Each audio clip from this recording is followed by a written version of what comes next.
Eric, those protests are in solidarity with the demonstrators combating federal agents in Portland. And as you can see, what's happening here down at the West Precinct, SPD is already prepping with 1,000-pound cement blocks to protect their precinct. And now, late today, the chief has told her officers, don't get into harm's way because the council has taken away your tools to disperse crowds. At first, it was peaceful, but protesters told us a faction set on violence began vandalizing parts of Capitol Hill.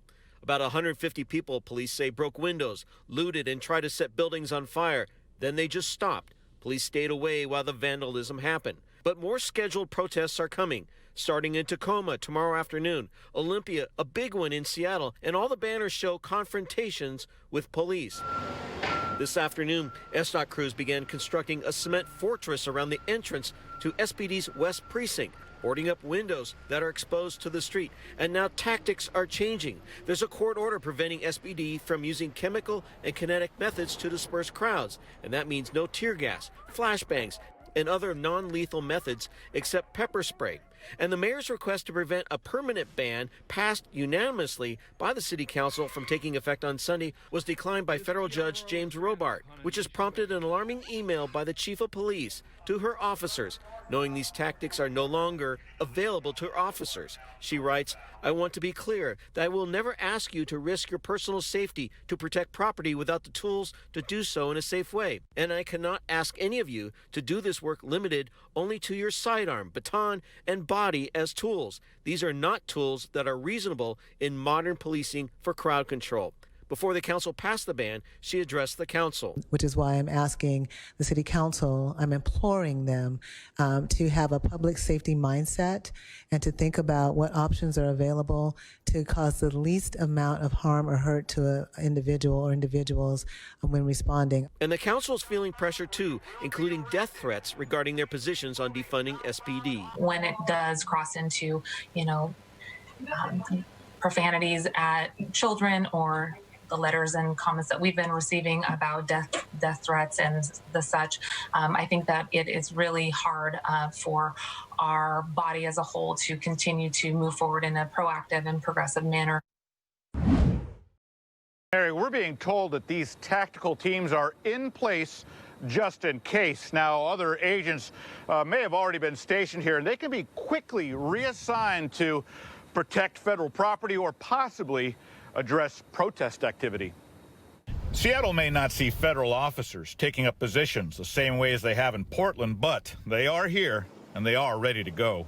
Both DHS and DOJ have tactical teams that they send around the country for various operations. Retired FBI agent David Gomez says it's routine for Homeland Security to redeploy forces as needed. But if they did, that wouldn't necessarily be unusual, and it wouldn't necessarily mean that they were targeting protesters up on Capitol Hill. Seattle Mayor Jenny Durkin says she spoke with the Secretary of Homeland Security and was told DHS has no plans and sees no need to send federal forces to Seattle. He committed to notifying Chief Carmen Best and myself should that change. However, Homeland Security does plan to safeguard several federal properties in downtown Seattle, and the mayor has been told that DHS now says they have a limited number of agents in the area on standby to protect federal buildings. If they send tactical units here and those units maintain a low profile, that's one thing. But once they become visible, they're going to provoke the more violent segments of the protesters. What are you going to get out of this? You know what I'm saying? They rampage through parts of Capitol Hill. Neighbors like Kim Kwan are wondering. Yeah, it is getting old, man. Who are these people, and why would they do this? Are you guys mad at your grocery store? Ian Eisenberg believes it's the type of store and what's perceived as an elite neighborhood now being targeted by these hooligans. They're picking targets that they perceive as big companies. Whole Foods, Starbucks, the Amazon Go store, to name a few. Because they don't like capitalism. It's hard to ignore the signs of class warfare. It's spray painted on Eisenberg's marijuana dispensary in Capitol Hill. Some people say that I'm gentrifying Capitol Hill. Surveillance video shows vandals trashing a shop in less than 5 minutes. Right here. Who is he? I've heard him referred to as a trumpet man. Including this guy in the ponytail holding a trumpet. Eisenberg recognizes him from the Capitol Hill occupied protest zone, also known as the CHOP, before it got cleared out a few weeks ago. All this stuff makes no sense. So far, authorities say no one's been arrested. They just know around 150 people gathered near Cal Anderson Park Wednesday evening before the destruction and looting. They were high-fiving their friends. They were throwing rocks, baseball bats. And even with crystal clear video now in the hands of investigators, Eisenberg is wondering if anything will be done. If the prosecutors won't prosecute the crimes, what's the point? We're not exactly rich. Kim Smith lives right next door to the pot dispensary. We basically ran in front, grabbed the fire extinguishers right out of my building here. Her sons Joshua and Tony Smith, The place could have caught on fire and she could have been, trapped in the house. are being praised for putting out the flames. They acted very quickly and they had a level head. We asked police in the mayor's office if they have a plan to respond. No one got back to us. From Seattle, Jonathan Cho, KOMO News. Thank you. Unemployed Americans are bracing for more hardship. The extra $600 in weekly federal benefits is due to expire this weekend. New numbers in Washington state show that the number of initial unemployment claims dropped 27% last week, but nearly 700,000 people still filed a claim. KOMO's Suzanne Fawn has reaction to that looming deadline. It's very, very scary.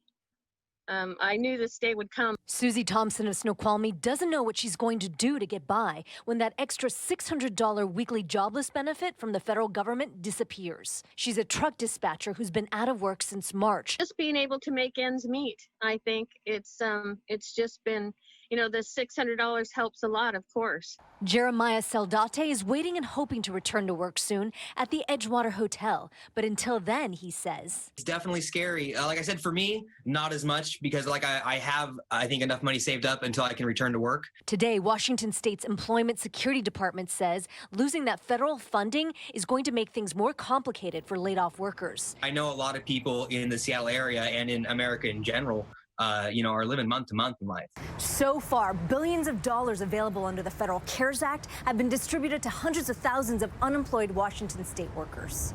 Well over $4 billion has been paid out in this benefit since the start of this crisis, with over $900 million in the month of July. ESD stresses it will reach out to claimants to keep them updated, and that claimants should also check their e-services account. But do not call ESD offices if they're alarmed about the drop in their benefit amount. Stefan Crawford, who's unemployed in Pierce County, but hoping to start a new job next month with the Census Bureau, tells me he's grateful for the extra help. But he also said, I believe that they should lower it by $300 or more to help get people back to work. We need to get back to work. In Seattle, Suzanne Fawn, KOMO News. The Employee Security Department says it's expecting a lot of people to be very upset about the supplemental $600 weekly benefit ending this weekend. It stresses that benefit is entirely federally funded. ESD does not have a say in if it is extended. And I want to take you back.